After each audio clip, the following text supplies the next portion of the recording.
2m26cm의 거인 장쯔유의 국제무대 데뷔로 주목을 받았던 2025 여자 아시아컵. 그런데 정작 스포트라이트를 독차지한 건 일본 대표팀의 막내인 다나카 코코로라는 앳된 외모의 19살 선수였습니다.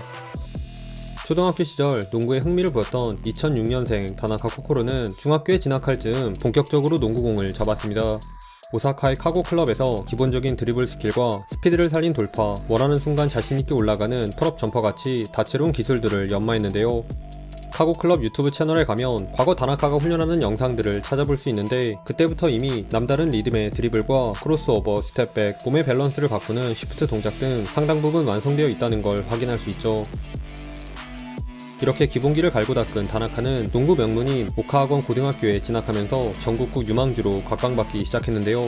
16세 이하 아시아컵에 출전해 우리나라를 제물로 31점 차 대승을 이끈 13점, 6어시 활약은 물론 이어진 뉴질랜드전에서도 16점을 챙기며 대회 베스트 5에 선정되는 쾌거를 달성했습니다. 특히 호주와의 결승전에서 경기 막바지 극적으로 리드를 가져온 3점을 비롯해 개인 대회 최다인 17득점을 올리며 우승을 코앞에 뒀었는데, 마지막 순간 거의 다 막을 뻔한 수비에서 자유투를 내준 탓에 아쉽게 준우승에 만족해야 했네요. 이후에도 국내 대회에서 여전히 위협적인 플레이를 펼치며 전국대회 준우승을 추가했고, 기세를 몰아 2024년엔 18세 이하 아시아컵에선 주장 역할까지 맡았습니다. 그리고 이 무대에서 지난 2년간 더 성장한 모습을 유감없이 뽐냈는데요. 첫 경기인 뉴질랜드전부터 수비 2명을 농락한 사이드 스텝백 3점을 포함 무려 80%에 달하는 야투 성공률로 3점 4방을 동반한 팀 내 최다인 21득점을 몰아친 데 이어 기량 차이가 너무 분명했던 인도네시아를 제물로는 단 14분만 뛴 채 무려 80대 29라는 대승을 거두며 승승장구했습니다. 그런데 이어진 중국전에서 완전히 다른 스타일의 농구를 구사하는 장쯔유와 처음으로 상대하게 되었는데요. 장쯔유의 블락 타이밍을 뺏은 재치있는 업앤언더 뿐만 아니라 외곽에서 장쯔유의 느림발을 공략한 3점도 5방이나 퍼부으며 3쿼터 한때 중국을 2점 차로 바짝 뒤쫓았던 다나카 코코로. 하지만 3쿼터 들어 18살 소녀들이 맞기에는 너무나 거대한 2m20cm 장쯔유의 골밑 농구에 속수무책으로 당하며 순식간에 다시 17점 차로 간격이 벌어지고 맙니다. 그러자 다나카는 이제 돌파로 공격을 풀어가며 추격 기회를 엿봤는데요.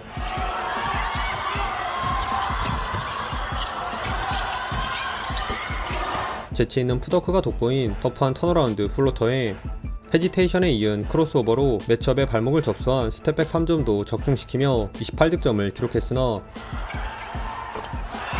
이게 맞나 싶은 90%의 성공률로 골밑을 탈탈 털어버린 장쯔유에게 대회 한 경기 역대 최다인 44득점을 허용하며 패하고 말았습니다.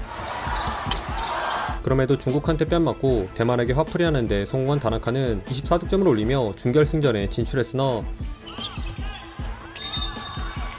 하필이면 과거 덜미를 잡혔던 호주전 극심한 야투 난주에 시달린 탓에 결승 진출에는 실패했네요.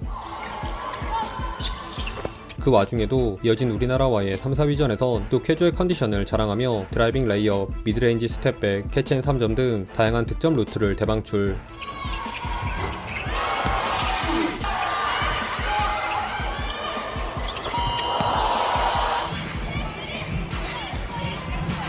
팀 내 유일하게 또 20득점 이상을 올림과 동시에 대회 베스트 5로 선정되는 2마리 토끼를 동시에 잡았습니다. 그 결과 고등학교 졸업 후 바로 강호인 에네오스 선플라워스에 입단한 다나카는 국제 무대를 수놓았던 화려했던 활약이 무색하게 로테이션 멤버로만 평균 3.6점에 한계에 못 미치는 어시스트에만 그치며 루키 시즌 이렇다 할 임팩트를 남기지는 못했는데요. 그러나 세대교체를 노리는 2025년 아시아컵 국가대표에 발탁되면서 한 단계 더 성장할 수 있는 기회를 잡았습니다. 팀 내 가장 어린 19살 막내임에도 불구하고 주전 포인트 가드로 일본의 공격을 진두지휘한 다나카는 청소년 시절보다 한층 더 노련해진 플레이를 바탕으로 팀 내 가장 많은 득점과 어시스트를 모두 책임지며 일본의 자국 팬들은 물론 우리 같은 타국 농구 팬들에게까지 강렬한 인상을 남겼습니다. 무엇보다 나란히 성인 무대로 올라온 장쯔유를 다시 만난 중국전 퍼포먼스가 압권이었는데요. 로고샷 버저비터를 시작으로 1쿼터 내내 예사롭지 않은 슛감을 과시한 다나카는 한시라는 또 다른 2m 빅맨을 따돌린 과감한 돌파뿐만 아니라 스크린을 빠져나와 냅다 올라가는 풀업 점퍼, 침착하게 수비를 날린 펌페이크에 이은 3점, 풀백 드리블을 가미한 스텝백 3점들이 쏘는 족족 림에 빨려 들어가며 1쿼터에만 홀로 21득점을 퍼부었습니다.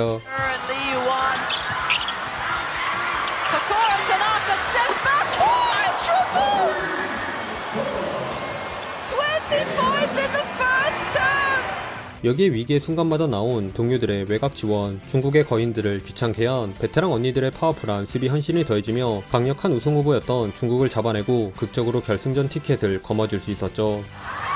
Goes underneath Han and makes it. 그 결과 16살, 19살 시절 모두 패했던 탈아시아 호주와의 결승전이 성사되었는데요. Last night. And she's getting her night off to another great start here. 만리장성을 넘어섰다는 자신감이 하늘을 찌른 다나카는 과거보다 더 길어진 딥3와 주춤주춤 빈 공간을 잘 찾아 들어간 드라이빙 레이업, 돔 수비에 허를 찌른 절묘한 투맨 게임같이 완성도 높은 공격을 펼치며 고군분투해주었습니다. Flies past both legs and right into the bottom of the net. Move right now.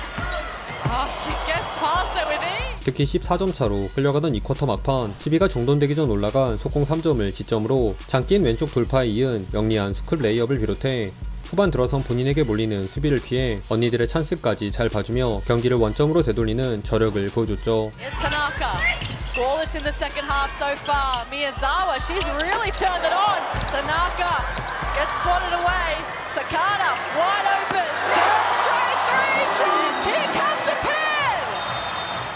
다만 사이즈에만 몰빵한 중국과는 달리 사이즈와 볼무브, 외곽슛 능력까지 고루 겸비한 호주는 일본의 상위 5한 느낌이었는데요. Pushing her out of the way. Step three. 수비에게 둘러싸인 무리한 레이업 미스도 모자라 수비에서조차 백도어 컷인을 가져간 호주에게 집요하게 공략당한 탓에 이번에도 호주의 캥거루 농구 벽에 가로막힌 채 준우승만 추가했습니다. 허나 결승전 승패와는 별개로 명실상부 팀 내 최고의 활약을 선보인 타나카는 우리나라의 박지현, 중국의 한시와 함께 대회 베스트 5에 이름을 올리며 차세대 스타의 탄생을 알렸네요. 코트 어디서든 공간만 생기면 거침없이 올라갈 수 있는 넓고 높은 외곽슛과 안정적인 드리블을 기반으로 한 준수한 플레이 메이킹 능력, 여기에 막내임에도 클러치에서 전혀 주눅들지 않고 침착하게 플레이하는 슈퍼스타의 자질까지 갖추었습니다. 참고로 속공 시 빠르게 치고 달리는 장면도 그렇고 왼손잡이답게 왼쪽 돌파에서 상당히 위력을 발휘하는 편인데 글씨는 또 오른손으로 꽤나 예쁘게 쓴다는 점에서 새삼 릅신의 향수를 느낄 수 있었네요. 추가로 간간히 신장이 같은 카무라 유키와 겹쳐 보일 때가 있었지만 시카고와 계약한 유키가 시야에 훨씬 더 특화되어 있다면 코코로는 슈팅에 더 일가견이 있는 느낌이었네요. 아무쪼록 항상 웃고 있는 밝은 인상만큼이나 플레이 자체도 매력적이라 이번 대회를 통해 팬이 되었는데 겨우 19살밖에 안 된 성장형 선수인 만큼 앞으로의 행보가 더 기대되네요. 오늘도 시청해주셔서 감사하고요. 그럼 다음 영상에서 만나요. 안녕.